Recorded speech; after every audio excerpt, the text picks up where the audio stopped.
Before the start of this season, I thought to myself that Jokic can't win the MVP again this year. Not because he's bad or declining, but because of voters' fatigue. People will get bored of it, but I think I've been proven wrong. I don't have a strong opinion on who I want to be the MVP, but as it stands, Jokic and Giannis are the frontrunners with Embiid close behind.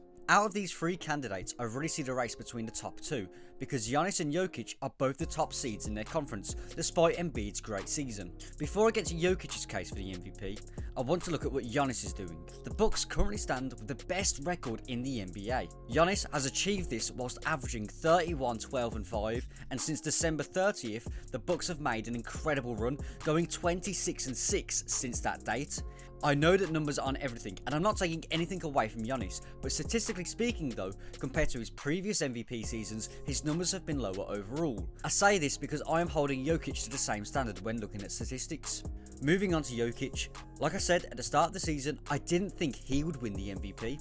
Firstly, voters' fatigue plays a massive part, but also, how is he going to top his past two MVP seasons?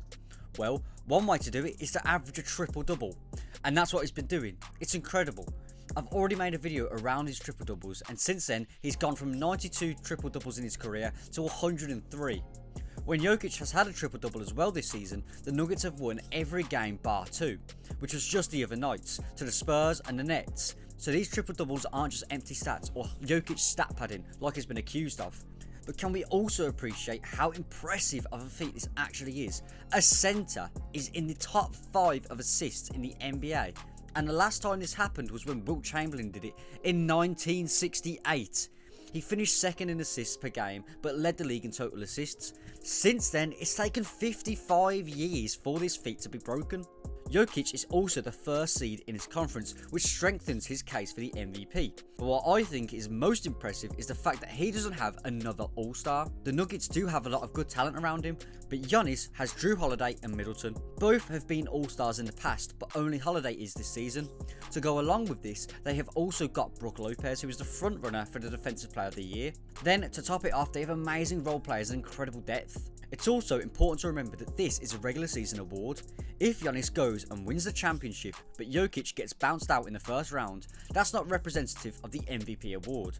Jokic has missed 8 games this season, and in those games, the Nuggets have a record of 3 wins and 5 losses playing against mixed competition.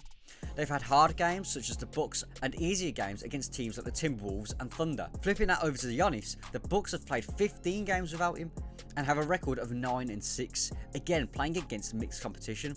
Tougher games like the Cavs, Warriors and Suns, but also easier games such as the Hornets and Magic.